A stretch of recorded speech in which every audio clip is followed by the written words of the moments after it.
नमस्कार, मैं हूं Vivek Kumar, lecturer of civil engineering in government polytechnic college Sirohi. आज हम लोग जो टॉपिक डिस्कस करेंगे वो है application of second law of motion. ठीक है, तो हम लोगों ने जो पिछले क्लास में जो न्यूटन का सेकेंड लॉ पढ़ा था वो था कि जो संवेग में परिवर्तन की दर होती है वो उस पर कार्य करने वाले बाह्य बल के समानुपाती होती है, जिससे P equal to external force P equal to ma अपने को मिला था। ठीक है, तो उसी का आज अपन एप्लीकेशन पढ़ेंगे। तो सबसे पहले है motion of the two connected bodies, कि दो बॉडीज है उनको एक इनएक्सटेंसिबल स्ट्रिंग द्वारा दोनों कनेक्ट किया गया है, और जो इनएक्सटेंसिबल स्ट्रिंग है वो एक स्मूथलेस पुली के ऊपर और वेटलेस पुली के ऊपर से पास हो रहा है। ठीक है, तो जो दो बॉडीज है, एक है m1 और दूसरा है m2। जो इनका दोनों का जो वेट है वो वर्टिकल डाउनवर्ड डायरेक्शन में लगेगा, जो जिससे होगा m1g, और जो सेकंड वाला पार्टिकल है उस पर m2g। इन दोनों वेट के कारण इस स्ट्रिंग में एक टेंशन फोर्स डेवलप होगा जो कि होगा T, क्योंकि ये पूरी स्ट्रिंग एक ही है, इसीलिए जो स्ट्रिंग में जो टेंशन फोर्स होगा वो सेम रहेगा और उसकी वैल्यू होगी T। ठीक है, तो इसमें जो अपन फाइंड आउट करेंगे वो होगा एक तो टेंशन फोर्स T, सेकेंड होगा कि जैसे ही इनका जो वेट अपन एज्यूम कर रहे हैं कि जो m1 is greater than m2, चूँकि m1 बड़ा है इसीलिए ये जो पूरा सिस्टम है, जो m1 ब्लॉक होगा वो नीचे की तरफ गति करेगा और जो m2 ब्लॉक है वो ऊपर की तरफ गति करेगा। तो अपन जो एज्यूम करें कि ये कॉमन एक्सीलरेशन a के द्वारा मूवमेंट हो रहा है। ठीक है, तो जो m1 ब्लॉक है वो a एक्सीलरेशन के साथ डाउनवर्ड डायरेक्शन में आएगा और जो m2 ब्लॉक है वो a एक्सीलरेशन के साथ ऊपर की दिशा में गति करेगा। ठीक है, तो सबसे अपन पहले लेते हैं जो फर्स्ट ब्लॉक के लिए। तो जब इस जो फर्स्ट पार्टिकल है या फर्स्ट बॉडी जब इसको कंसीडर करते हैं तो इस पर जो गति की दिशा में जो फोर्स लग रहे हैं, जो गति की दिशा में फोर्स यानी कि डाउनवर्ड डायरेक्शन में वो फोर्स है एक तो नीचे की तरफ m1g, तो जो सेकेंड जो लॉ कहता है कि P इक्वल टू ma होता है। ठीक है, और जो डाउनवर्ड डायरेक्शन में जो फोर्स लग रहा है वो यानी कि गति की दिशा में वो है m1g जो वर्टिकल डाउनवर्ड डायरेक्शन में लग रहा है, और जो टेंशन फोर्स ऊपर की तरफ लग रहा है तो उससे आ जाएगा -t, और वो इक्वल टू होगा फर्स्ट मास इनटू एक्सीलरेशन। जो एक्सीलरेशन ये है वो कॉमन एक्सीलरेशन है जिससे पूरा सिस्टम मूव हो रहा है, मोशन कर रहा है। ठीक है, एक तो ये जब सेकंड ब्लॉक के लिए यूज करेंगे तो इसमें जो मोशन हो रही है वो वर्टिकल अपवर्ड डायरेक्शन में हो रही है। तो जो फोर्स वर्टिकल अपवर्ड डायरेक्शन में फोर्स लग रहा है T, और जो डाउनवर्ड डायरेक्शन में लगेगा जब उसको ऊपर की तरफ कंसिडर करेंगे तो वो हो जाएगा m2g इक्वल टू हो जाएगा second mass m2 into acceleration a। ये है इक्वेशन नंबर 1।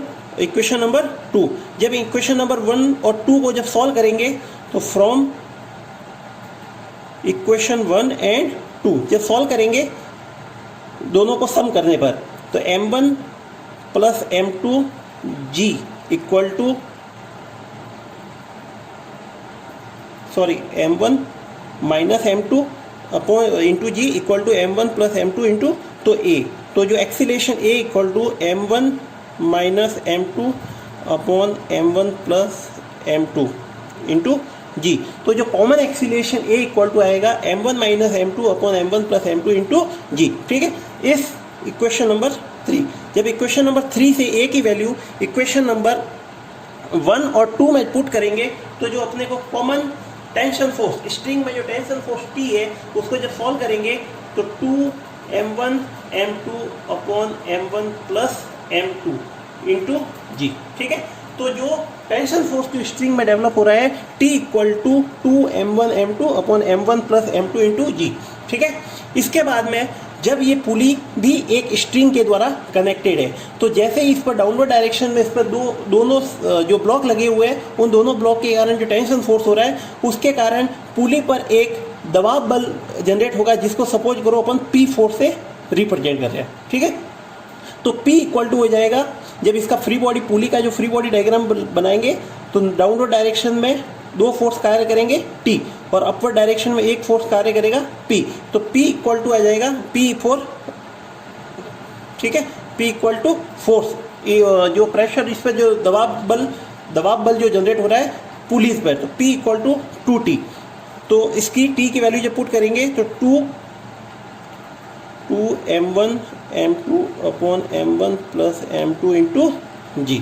ठीक है, उसके बाद में सेकेंड प्रॉब्लम है combined motion on horizontal plane, ठीक है, कि हॉरिजॉन्टल प्लेन पर दो बॉडीज की कंबाइंड मोशन हो रही है। सपोज करो एक m1 पार्टिकल है, वो एक स्ट्रिंग के द्वारा हॉरिजॉन्टल प्लेन पर एक दूसरा पिंड जो बॉडी रखी हुई है m2 उसके द्वारा कनेक्टेड है। तो जो m1 ऑब्जेक्ट है, पार्टिकल है, उसका जो वेट होगा वो डाउनवर्ड डायरेक्शन में एक्ट होगा m1g, और जो सेकेंड वाला पार्टिकल है उसका m2g डाउनवर्ड डायरेक्शन में एक्ट होगा, ठीक है। तो स्ट्रिंग पर लोड लगने के कारण, भार लटका हुआ होने के कारण स्ट्रिंग में एक टेंशन फोर्स डेवलप होगा जिसको अपन ने एज्यूम किया है T, और स्ट्रिंग सेम है, सेम होने के कारण पूरी स्ट्रिंग में टेंशन फोर्स का मान सेम रहेगा जो कि होगा T, ठीक है। अब M2 ब्लॉक के कारण मेज पर एक फोर्स लग रहा है, तो मेज उस पर एक रिएक्शन देगी जिसकी वैल्यू होगी R। इसकी जो फर्स्ट प्रॉब्लम है कि टेबल इज स्मूथ, कि टेबल स्मूथ है इसीलिए यहाँ पर जो फ्रिक्शन कोफिशिएंट है उसकी वैल्यू होगी 0, तो यहाँ पर फ्रिक्शन फोर्स कार्य नहीं करेगा। अब जो फर्स्ट पार्टिकल है m1, उसका जब फ्री बॉडी डायग्राम बनाएंगे तो उसमें जो ऑब्जेक्ट, चूँकि m1 is greater than m2 है, इसीलिए जो m1 ब्लॉक है वो डाउनवर्ड डायरेक्शन में गति करेगा a एक्सीलरेशन के साथ। एट द सेम टाइम जो m2 ब्लॉक है वो गति करेगा हॉरिजॉन्टल डायरेक्शन में a एक्सीलरेशन के साथ, ठीक है। अब इसका जब फ्री बॉडी डायग्राम कंसीडर करेंगे तो जो m1 ब्लॉक होगा उस पर गति की दिशा में जो फोर्स लग रहे हैं वो है m1g minus T equal to हो जाएगा मास इनटू एक्सीलरेशन, ठीक है। तो जो गति की दिशा यानी कि डाउनवर्ड डायरेक्शन में जो फोर्स लग रहा है वो m1g minus T equal to हो जाएगा m1a, ठीक है।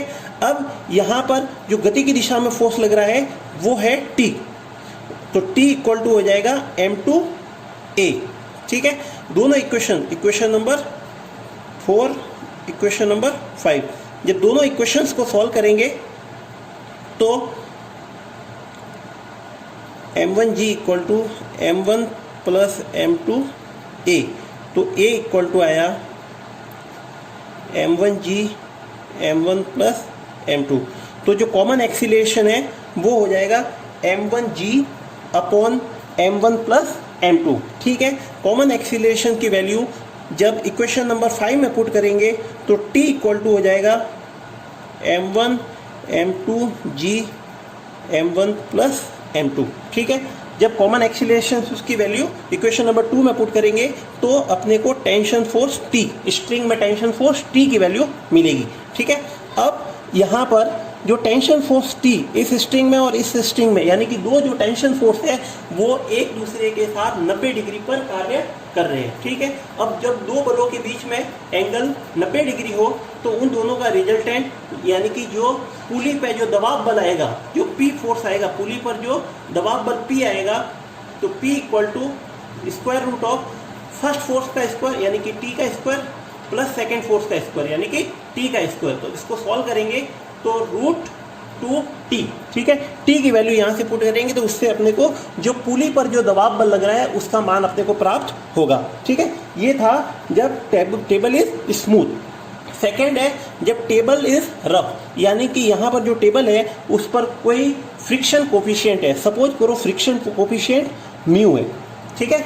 अब जब m1 is greater than m2 होगा तो ये ब्लॉक, एक तो इस पर जो डाउनवर्ड डायरेक्शन में जो फोर्स लगेगा वो m1g होगा, इस पर जो डाउनवर्ड डायरेक्शन में फोर्स लगेगा वो m2।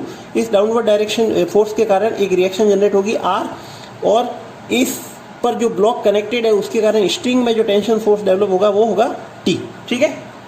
अब जब m1 is greater than m2 है तो m1 ब्लॉक जब नीचे की तरफ गति करेगा विद कॉमन एक्सीलरेशन a, ठीक है। तो ये वाला ब्लॉक भी कॉमन एक्सीलरेशन के साथ इस डायरेक्शन में गति करने लगेगा, ठीक है।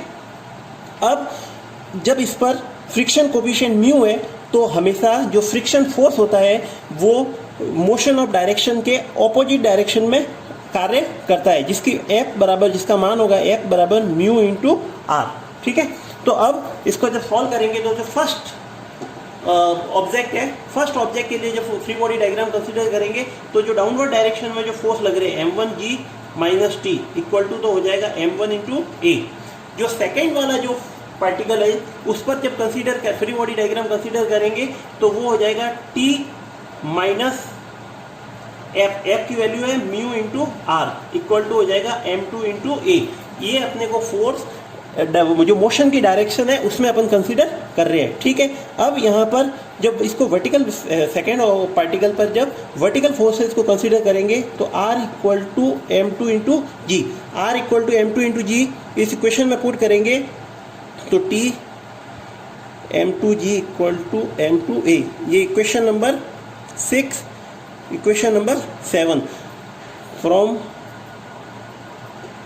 Equation 6 and 7। जब इक्वेशन 6 और 7 को सॉल्व करेंगे तो जो common acceleration A equal to मिलेगा, common acceleration A equal to m1 minus mu m2 upon m1 upon m2 into g. इसको जब दोनों इक्वेशनों को सॉल्व करेंगे तो A इक्वल टू आ जाएगा m1 minus mu m2 upon m1 plus m2 into g. और जब कॉमन एक्सीलरेशन A की वैल्यू जब इक्वेशन नंबर 7 में पुट करेंगे तो T इक्वल टू मिलेगा m1 m2 1 plus mu upon m1 plus m2 into जी।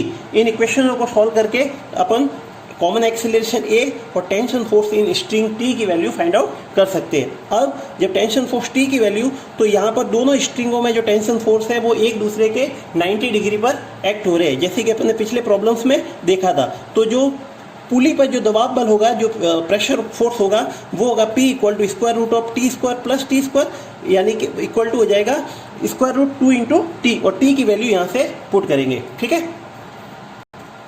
ये अपन ने हॉरिजॉन्टल प्लेन पर ब्लॉक की मूवमेंट पढ़ा है, ठीक है। अब जो इंक्लाइन प्लेन पे जो मोशन होगी उसको अपन नेक्स्ट क्लास में डिस्कस करेंगे, ठीक है। Thank you.